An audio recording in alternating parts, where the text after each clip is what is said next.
Vamos entonces ahora con la penúltima charla de este congreso. Está a cargo del doctor Julián Félix, de México. Él es encargado y fundador del Laboratorio Internacional de Partículas Elementales, doctor en física por Massachusetts University en Amherst y la Universidad de Guanajuato, maestro de ciencias por Sinvesta de México, licenciado en física y matemática, Escuela Superior de Física y Matemática del Instituto Politécnico Nacional.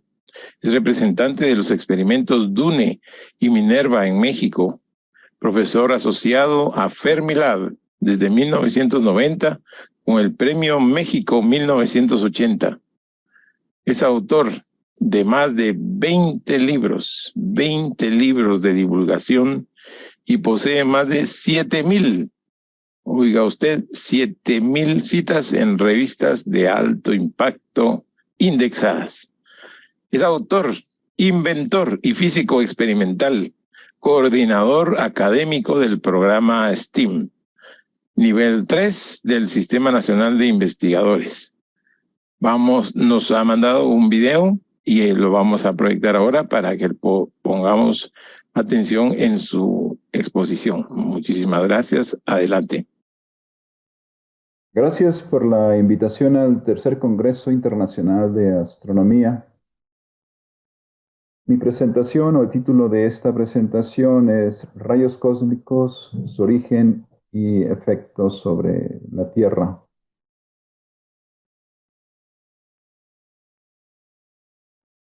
Mi nombre es Julián Félix, estoy adscrito al Departamento de Física de la Universidad de Guanajuato en el Laboratorio de Partículas Elementales de la Universidad de Guanajuato. Y este es el contenido de esta presentación. Vamos a hablar de una introducción. Vamos a hablar de los rayos cósmicos. Vamos a aprender cómo detectamos los rayos cósmicos. Vamos a hablar de los rayos cósmicos y el conocimiento del universo. También vamos a hablar del impacto de los rayos cósmicos sobre la Tierra. Vamos a dar algunas conclusiones y voy a ofrecer las referencias obligadas para aprender un poco más sobre estos temas. A manera de resumen, para situarnos dentro de la plática, quiero mencionar que los constituyentes últimos del universo no se conocen en su totalidad. Esta es una propuesta provocativa. Hay quienes pensarían o hay quienes piensan que sí se conocen todos los constituyentes últimos del universo. Toda la información que tenemos del universo nos llega a través de los rayos cósmicos. No es de extrañar este tipo de propuesta. Ya sea del sistema solar, es decir, cercano a la Tierra, o del lugar más apartado del universo. La información que tenemos de esos lugares siempre es a través de los rayos cósmicos. Los rayos cósmicos es radiación en un espectro muy amplio de energía y en composición, que llega a la Tierra y está compuesta de protones, núcleos atómicos pesados, fotones, neutrinos, antineutrinos, muones, piones y un largo etcétera. Por supuesto, el papel de los rayos cósmicos en el universo no se conoce completamente. Todavía estamos aprendiendo de esto. Hay varios detectores emplazados en diferentes partes del mundo para censar y estudiar los rayos cósmicos. A nivel fundamental, las técnicas de detección son muy simples. Lo voy a explicar aquí en esta presentación. Y se aplican en todos los experimentos para medir los rayos cósmicos. En esta contribución vamos a revisar en lo general lo que se sabe actualmente de los rayos cósmicos, las técnicas fundamentales de detección, lo que posiblemente no se conozca de los rayos cósmicos y el impacto que estos tienen sobre la Tierra.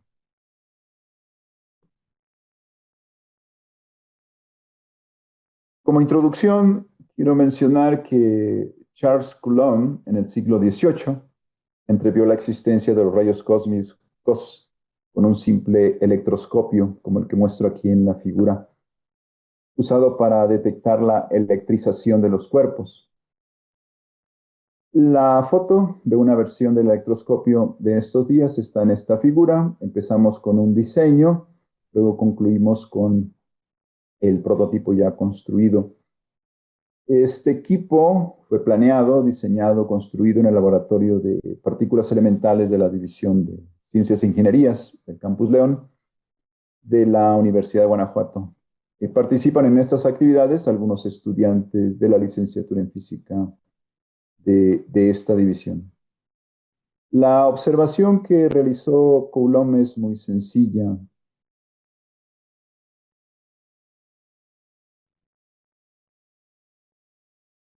Con su equipo incipiente, Coulomb la realizó por primera vez.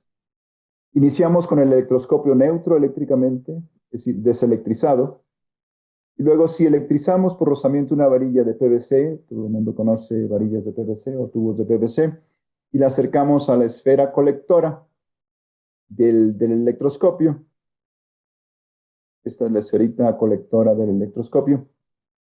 Las laminillas se separan, estas laminillas se separan y quedan separadas después de tocar la esfera y retirar la varilla de PVC. Esto es como una indicación de que hay repulsión electrostática entre las laminitas. Si dejamos en un rincón el electroscopio, al cabo de un rato notaremos que el electroscopio se deselectriza. Las cargas eléctricas descompensadas en la laminita se compensan de nuevo y el electroscopio queda neutro eléctricamente. Para descentralizar el electroscopio son necesarias cargas eléctricas del exterior. Entonces, de algún lado deben venir estas cargas eléctricas. Esta fue la primera observación de cargas eléctricas libres o sueltas en la atmósfera terrestre. Una persona inquisitiva, científica, pues rápidamente se formularía las preguntas pertinentes. ¿De dónde vienen o se generan esas cargas eléctricas libres que neutralizan el electroscopio electrizado? La respuesta, junto con la metodología científica apropiada, fue el descubrimiento de la radiación ionizante y no ionizante proveniente del espacio exterior a la Tierra. Con el descubrimiento de Henry Becquerel de 1896 de la radioactividad natural en sales de uranio, se aceptaba que las fuentes de ionización del aire deberían ser las fuentes radiactivas del subsuelo y los gases radioactivos en el aire, como el radón. Y estas serían las fuentes de deselectrización del electroscopio. Pero con observaciones más cuidadosas, con electroscopios más sensibles, se demostró que la ionización aumentaba conforme se aumenta la altura sobre el nivel del suelo que se observa, al que se observa la radiación. Otros físicos como Theodore Wolff, quien desarrolló el primer electroscopio, básicamente este electroscopio consistía de una camarita de ionización cerrada, y otros físicos como Domenico Passini estudiaron la penetración de los rayos cósmicos como función de espesores de diferentes medios, como en el aire, la tierra y el agua. Ellos sumergieron electrómetros por debajo de 3 metros, por debajo de la superficie del agua, y varios metros por debajo de la superficie de la Tierra en minas, y observaron a diferentes alturas por arriba de la superficie terrestre. También observaron en partes altas de montaña. Con esta serie de experiencias o observaciones concluyeron que había variaciones como función de la altura y los medios que atravesaba la radiación. Y concluyeron que la radiación observada era una parte terrestre y una parte desconocida. Físicos como Victor Hess, o concretamente Victor Hess, tuvo éxito para encontrar esa parte desconocida de la radiación ionizante. Victor Hess demostró que la radiación ionizante observada, de origen desconocido, provenía del exterior de la Tierra. Para esto, él ascendió en globos aerostáticos con electrómetros de Wolf mejorados y observó que a mayor altura, mayor era la ionización que se tenía en el electrómetro. Con esta información quedó demostrado el origen de la parte desconocida de la radiación. Este era el año 1912. Victor Hess descubrió la radiación cósmica. Ya para 1936 recibió el Premio Nobel de Física por este descubrimiento. Y esta fue la motivación, así escuetamente y llanamente, por su descubrimiento de la radiación cósmica. El término de rayo cósmico se debe a Robert Millikan. Y Robert Millikan hipotetizaba que los rayos cósmicos estaban formados por fotones. Sin embargo, esta hipótesis es contradictoria con algunas observaciones como el efecto este-oeste de los rayos cósmicos. Porque si únicamente son fotones, la radiación incidente, estos no se desviarían por el efecto del campo magnético de la Tierra.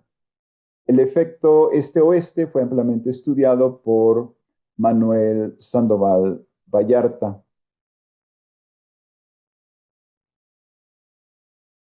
Manuel Sandoval Vallarta fue un físico mexicano, dio renombre a México con el estudio de los rayos cósmicos. Sandoval Vallarta, junto con Lemaitre, demostró que los rayos cósmicos también están compuestos de partículas cargadas eléctricamente, positivas y negativas, además de los neutros eléctricamente como los fotones. Luego, debido al campo magnético de la Tierra, que es básicamente un dipolo, los rayos cósmicos no se distribuyen uniformemente sobre la superficie de la Tierra, sino que hay una separación este-oeste como función de la carga eléctrica de los rayos cósmicos. Este fue el gran descubrimiento de Sandoval Vallarta. Sandoval Vallarta tenía buenos amigos físicos y en México estuvieron por invitación suya físicos como Georges Lemaitre, Compton, Luis Álvarez y otros muchos.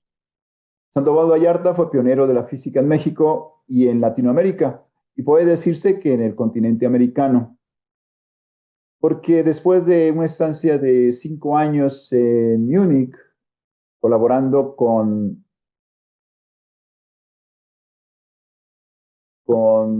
físicos como Planck, como Einstein, como Schrödinger y otros, trajo a la América la mecánica cuántica y organizó e impartió los primeros cursos de mecánica cuántica en el continente americano. En el laboratorio de partículas elementales nosotros seguimos la tradición de Sandoval Vallarta. Y en este laboratorio de la Universidad de Guanajuato desarrollamos tecnología para la detección y estudio de los rayos cósmicos. Son tecnologías originales y aquí estoy mostrando algunos de estos prototipos. Son tecnologías originales, como decía, y son propias, son creaciones propias. Aquí muestro una camarita plana y aquí muestro la señal que se produce en la camarita plana por la incidencia de un rayo cósmico. Los rayos cósmicos provienen del espacio exterior. Están compuestos de partículas elementales como neutrinos, fotones, piones, kaones, protones, neutrones, electrones, muones y otros. Pero también están compuestos de núcleos atómicos como el hidrógeno, el helio, el fierro y otros muchos, con energías del orden de unos cuantos megaelectronvoltios a unos 10 a la 20 electronvoltios por partícula. Nosotros podemos clasificar los rayos cósmicos en primarios, y estos son los que inciden en las capas altas de la atmósfera y de origen relativamente desconocido. También los podemos clasificar en secundarios, que se crean por la colisión de los rayos cósmicos primarios en las moléculas, con las moléculas de la atmósfera terrestre. Y podemos hablar de terciarios, que se crean por la colisión de los secundarios con los átomos de la corteza terrestre y que nosotros podemos detectar en las minas o en general debajo del nivel del suelo. Los rayos cósmicos primarios pueden ser detectados y medidos por equipo emplazado en satélites artificiales o en equipos elevados a las capas altas de la atmósfera por globos o aviones. Los rayos cósmicos secundarios pueden ser detectados en la superficie de la Tierra o bajo tierra, como lo mencionaba hace unos momentos. Y estos tienen muy alta energía. A muy alta energía se generan, por la incidencia de esta partícula, cascadas de partículas cósmicas generadas por una sola partícula. Y pueden ser detectadas en la atmósfera terrestre. Estas cascadas de partículas pueden ser detectadas para reconstruir el rayo cósmico primario. Se reconstruye la energía, se reconstruye el momento, se reconstruye el ángulo de incidencia y, por supuesto, la composición de la partícula original. Los fotones de rayos gamma se observa que provienen de fuentes estables en el tiempo y de fuentes puntuales y de fuentes difusas en el espacio. Los neutrinos de muy alta energía están asociados con protones y núcleos atómicos de muy alta energía y se generan en fuentes astrofísicas de aceleración de partículas y durante la propagación de partículas extremadamente energéticas. Nosotros podemos tomar otra referencia para clasificar los rayos cósmicos. Si nosotros tomamos en cuenta el origen astrofísico de los rayos cósmicos primarios son entonces los generados por fuentes astrofísicas galácticas o extragalácticas. Por ejemplo, los electrones, los protones, núcleos de helio, núcleos de carbón, núcleos de oxígeno, núcleos de fierro y otros núcleos estables. Y estos son sintetizados en las hornazas estelares. Los secundarios son los generados en los polvos interestelares por el choque de los primarios, y son los que inciden en la atmósfera terrestre. Son estables como el protón, los núcleos atómicos, el electrón, los neutrinos y otros. Y son poco abundantes en las síntesis nucleares estelares. Por ejemplo, núcleos como litio, berilio y boro, antiprotones y positrones. Esos serían los que se generan en los polvos interestelares. Los rayos cósmicos terciarios se generan por incidencia de los secundarios sobre las moléculas de las capas altas de la atmósfera terrestre.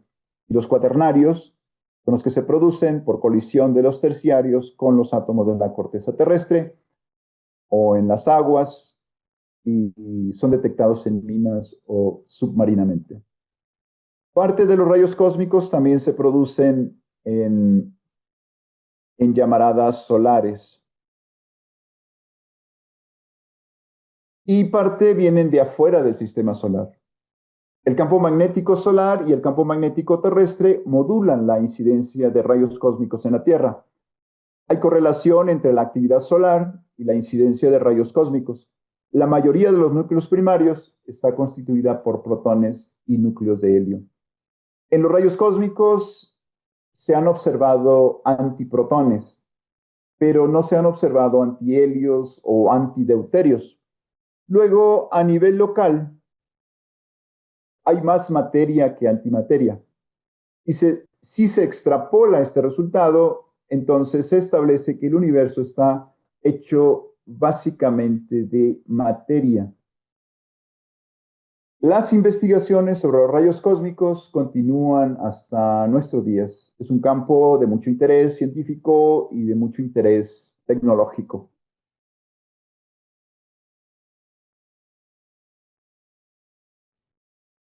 Detectar y medir rayos cósmicos es detectar y medir radiación ionizante.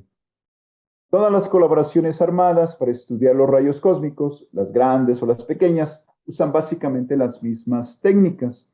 Y son las mismas técnicas que nosotros usamos aquí en el Laboratorio de Partículas Elementales de la Universidad de Guanajuato. Las técnicas básicas tienen como sustento la detección de iones o la detección de fotones. Y cuando se detectan fotones, se interconvierten a una señal eléctrica mediante el efecto fotoeléctrico en determinados dispositivos.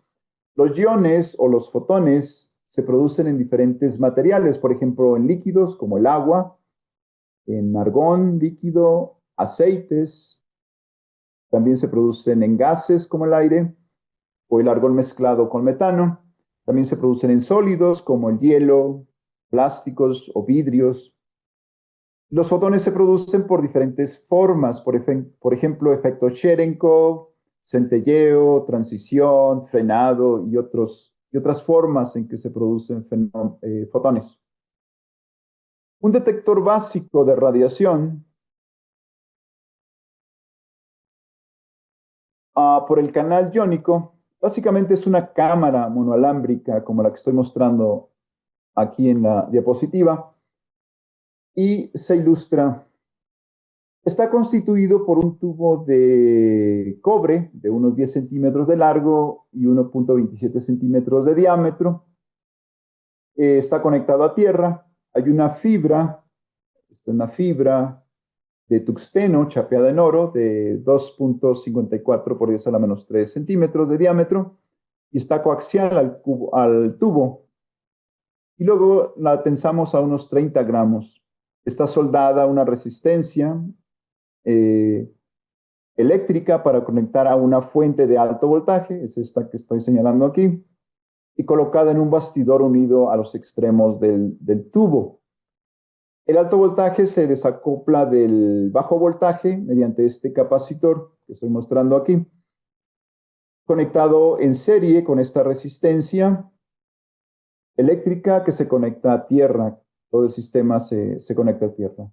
Las señales que se leen en esta resistencia eléctrica, es decir, las señales se leen en esta resistencia eléctrica, el tubo, el bastidor, el circuito electrónico, los conectores se colocan todos en una base, como lo estoy mostrando en esta figura. Aquí ya está completo el sistema, es un pequeño detector, ahí está puesta la regla para que puedan ver el tamaño. Y luego la señal que se produce en la resistencia es la que estoy mostrando aquí en el osciloscopio. Estas son las señales que nosotros tenemos de los rayos cósmicos. Su funcionamiento básico es como sigue, y es cuando una partícula cargada eléctricamente pasa a través del tubo e ioniza el gas, las cargas eléctricas negativas son jaladas hacia la fibra, si el alto voltaje aplicado es positivo. Si es negativo, los iones positivos son jalados hacia la fibra. Y por el campo eléctrico producido por el alto voltaje aplicado, los iones son acelerados hacia la fibra. En el trayecto ganan energía, ionizan los átomos, se crea una cascada de iones que son colectados en la fibra y almacenados en el capacitor. Cuando el proceso termina, el capacitor se descarga a través de la resistencia acoplada a tierra. La señal detectada es como un pulso de descarga de un sistema resistencia y capacitor, y eso es indicio del paso de la partícula a través de la cámara monoalámbrica. La señal es eléctrica y tiene muchas ventajas. Se puede digitalizar, se almacena automáticamente para tratarse y analizarse posteriormente. Un detector que funciona para detectar fotones es un tubo fotomultiplicador, como el que voy a mostrar enseguida. Este es un tubo fotomultiplicador, o también es un diodo fotomultiplicador, como el que voy a mostrar enseguida aquí. Este tipo de dispositivos funciona por del efecto fotoeléctrico. Por la ventana óptica del fotomultiplicador, colocada en un extremo del tubo, entran los fotones que inciden sobre una laminita delgada y de esta forma se liberan electrones por efecto fotoeléctrico. En principio se libera un electrón por cada fotón incidente. Los electrones liberados se aceleran hacia una segunda laminilla colocada a una diferencia de potencial para estrellarlos contra esta. Por esta colisión se desprenden más electrones secundarios que a su vez son acelerados hacia una tercera laminilla. El proceso se repite por varias etapas o dinodos para amplificar la señal original producida por la incidencia de un solo fotón. El producto final, constituido de electrones, se almacena también en un sistema RC. Y cuando el proceso termina, el sistema RC se descarga a través de una resistencia eléctrica. Esta señal en la resistencia eléctrica es indicio de que incidió un fotón en la ventana óptica del tubo fotomultiplicador, que quizá fue producida por algún material por el paso de una partícula ionizante. Luego, la señal detectada está correlacionada por la incidencia de una partícula ionizante. Por eso se dice que con el fotomultiplicador se detecta la incidencia de partículas ionizantes. El diodo fotomultiplicador que mencionaba, que mostraba en esta diapositiva, funciona de forma análoga al tubo fotomultiplicador. El tubo fotomultiplicador está al vacío. El diodo es de estado sólido, de dimensiones milimétricas, mide 3 milímetros por 4 milímetros. Y la ventaja de este último es que opera voltajes del orden de 5 o 30 volts.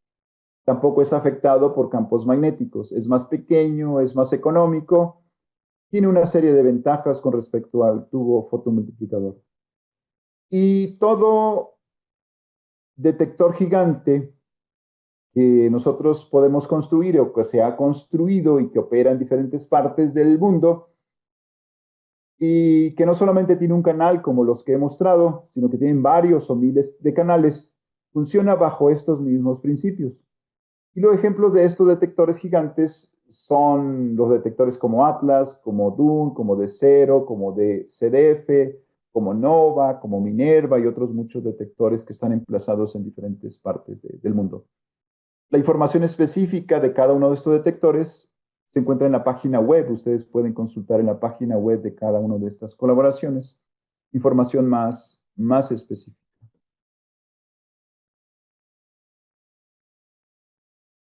Los rayos cósmicos es la única ventana, les mencionaba, que tenemos para conocer el universo.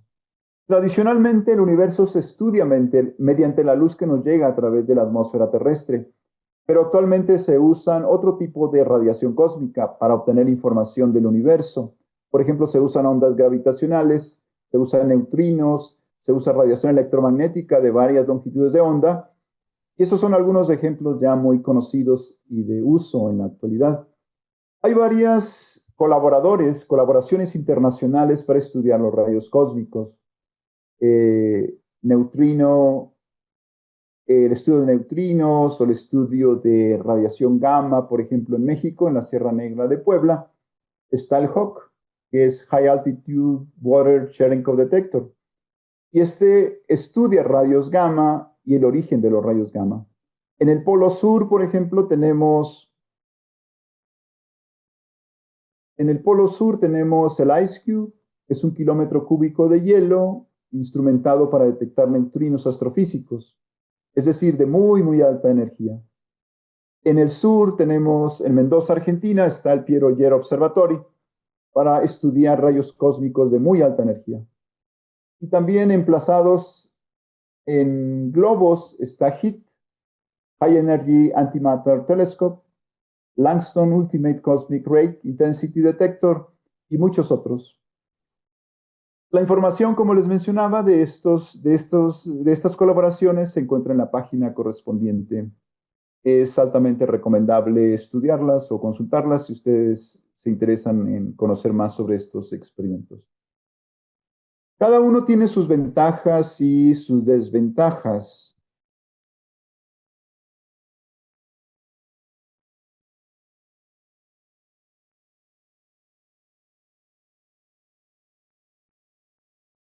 Cada uno tiene un objetivo específico y su diseño y operaciones para culminar un objetivo principal. No tenemos un detector universal con el cual podemos estudiar de manera completa y universal los rayos cósmicos.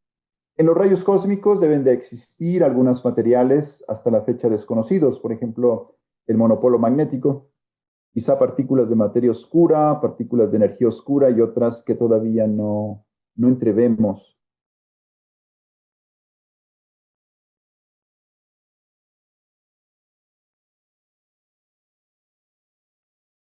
Sobre la Tierra llegan rayos cósmicos de varios tipos. Incidentes en la atmósfera son principalmente protones, núcleos pesados y electrones, como se les había mencionado, y por colisiones de estas partículas con las moléculas de la atmósfera terrestre se generan otras partículas como piones y kaones. Es decir, estos son mesones neutros eléctricamente y cargados eléctricamente. Y típicamente son producidos a unos 15 kilómetros sobre el nivel del mar. Y por decaimiento de estas partículas se generan muones, se generan neutrinos, se generan fotones, se generan electrones. que son las partículas que principalmente llegan a la superficie de la Tierra.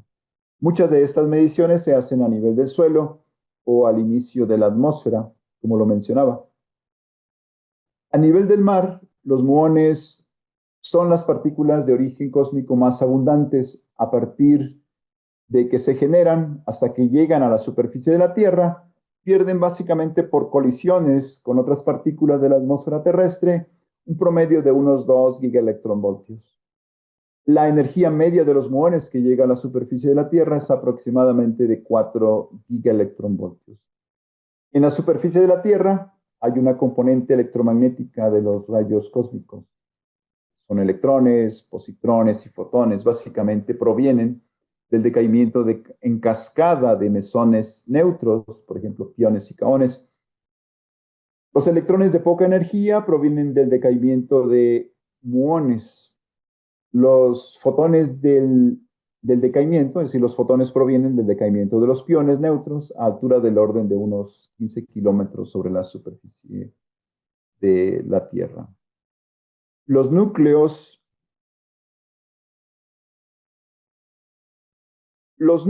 de energías superiores o los nucleones de energías superiores a 1 gigaelectronvolt a nivel del suelo son remanentes de los rayos cósmicos primarios que llegan a la atmósfera de la Tierra.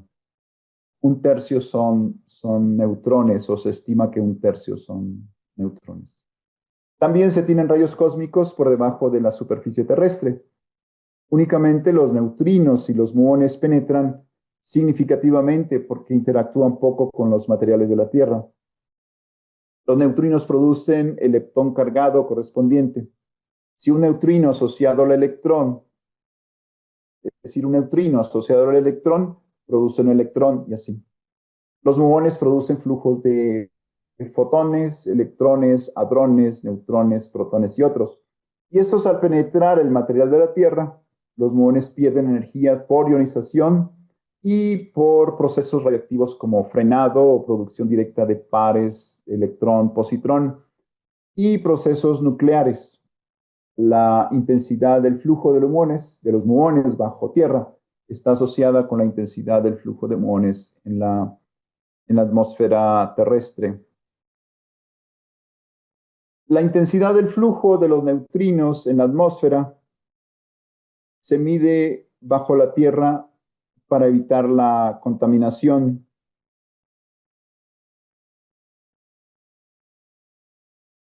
De los rayos cósmicos cargados eléctricamente y se miden por los muones o electrones que inducen los neutrinos incidentes mediante la detección de fotones que se producen por efecto Cherenkov, como lo mencionaba hace unos momentos, en materiales como agua líquida o sólida o argón líquido. El cociente del número de neutrinos asociados al muón al número de neutrinos asociados al electrón es 2, porque los neutrinos provenientes de la cadena de decaimiento del pion 0. Sin embargo, experimentalmente se observa que el cociente es 1. Esto se entiende y se explica porque los neutrinos oscilan en la clase de neutrinos. Y al final, después de varios kilómetros recorridos por los neutrinos, el número de cada clase de neutrinos es el mismo. Se entienden bien las propiedades de los rayos cósmicos atmosféricos, el efecto de la trayectoria que siguen los muones en la atmósfera y el efecto este-oeste debido al campo magnético de la Tierra. De tal forma que se puede predecir el flujo de neutrinos atmosféricos y compararlo con el valor del flujo medido. El flujo de los rayos cósmicos que llega a la Tierra está correlacionado en el tiempo. La cascada de rayos cósmicos es causada por un único rayo cósmico muy energético e incide sobre la atmósfera de la Tierra. Se producen de esta manera piones que decaen en fotones, electrones y positrones y fotones y muones. Esta cascada está desparramada en un área grande sobre la superficie de la Tierra y está correlacionada en el tiempo. Esta cascada se mide en una serie de detectores desparramados a lo largo y ancho de la superficie de la Tierra. Esto se le llama efecto Oyer en honor al descubridor Pierre Oyer. Captando rayos cósmicos sincronizados a lo largo y ancho de la superficie de la Tierra de interés, se pueden reconstruir los rayos cósmicos de energía, de muy alta energía, hasta del orden de 10 a la 19 electronvoltios. La detección es por la detección de los fotones que se producen en tanques de agua y por la detección de las ondas de radio producidas por las partículas eléctricamente cargadas y por la fluorescencia, es decir, los fotones producidos en la ionización del nitrógeno atmosférico. Cada uno de estos canales de detección sirve para hacer cruce de información y para aumentar la confianza estadística en la detección e identificación de los rayos cósmicos. Con esta información es posible entrever algunos posibles orígenes de los rayos cósmicos. Pueden ser de origen galáctico, originarse en la Vía Láctea, la expansión de algunos remanentes de explosiones de estrellas superviejas, le llaman supernuevas, pero son superviejas, debe de tener un límite superior a la energía que podrían acelerar protones o neutrones, en el límite quizá de unos 10 a la 15 electronvoltios, por ejemplo. Y se han propuesto varias formas de aceleración de partículas cósmicas, y el área de investigación tiene mucha actividad internacional en estos días. El origen de algunas mutaciones genéticas es posible que sean debido a los rayos cósmicos. De esta manera, si esto es así, directamente o indirectamente, los rayos cósmicos tendrían un papel en la influencia en la evolución de la vida y de las especies en el planeta Tierra. También en la atmósfera terrestre inciden y se producen rayos gamma. Los rayos gamma se definen como fotones de energía superior a 1 megaelectronvolt y que están presentes en la parte superior de la atmósfera. Los orígenes posibles son de origen galáctico y extragaláctico. Son remanentes de estrellas superviejas, como les decía, pulsares o núcleos activos de galaxias, fuentes difusas y otros. También hay una componente isotrópica de la radiación difusa de baja intensidad de origen extragaláctico con energías por arriba de los 100 megaelectronvoltios. Los neutrinos cósmicos de alta energía, astrofísicos, se producen probablemente en interacciones hadrónicas en muchos objetos astronómicos y se han identificado fuentes localizadas de neutrinos. También, como les decía, hay mucho por investigar en esta área. Valga las siguientes conclusiones a manera de conclusión de esta plática.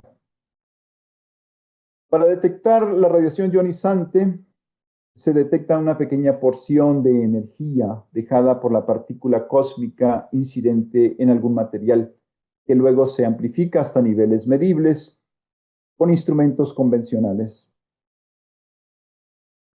La pequeña porción de energía es en forma de un ion o de un fotón. No conocemos otra forma de detectar radiación. Para producir los iones o los fotones se usan diferentes materiales, gases, líquidos criogénicos, sólidos y otros. Los fotones y los iones se producen por diferentes formas. Las señales de los fotones se interconvierten en señales eléctricas mediante el efecto fotoeléctrico, que luego se amplifican mediante fotodetectores o diodos fotomultiplicadores. Todas las señales se leen en un sistema RC y los rayos cósmicos provienen del espacio exterior, están compuestos de partículas elementales y núcleos atómicos en un amplio rango de energías y de componentes. Toda la información que nos llega del universo es a través de los rayos cósmicos. De esta forma conocemos el universo. No tenemos otra ventana o no conocemos otra ventana para conocer los rayos, para conocer el universo. La detección se lleva a cabo detectando iones o detectando fotones, como mencionaba. El material ionizado es un gas, es un sólido, un líquido. La producción de fotones es mediante varias formas, centelleo, frenado, efecto Cherenkov, transición y otras. Hay varias colaboraciones internacionales para detectar los rayos cósmicos, con detectores emplazados en tierra, incluyendo los subterráneos y submarinos, también emplazados en satélites y en globos aerostáticos. Y el origen de los rayos cósmicos no es totalmente conocido. Y hay mucho por estudiar y explorar en los rayos cósmicos. Estas son algunas de las referencias que pueden consultar. Y lo dejo aquí para si alguien quiere ampliar esta información que he puesto en esta presentación. Por mi parte es todo. Muchas gracias por su atención.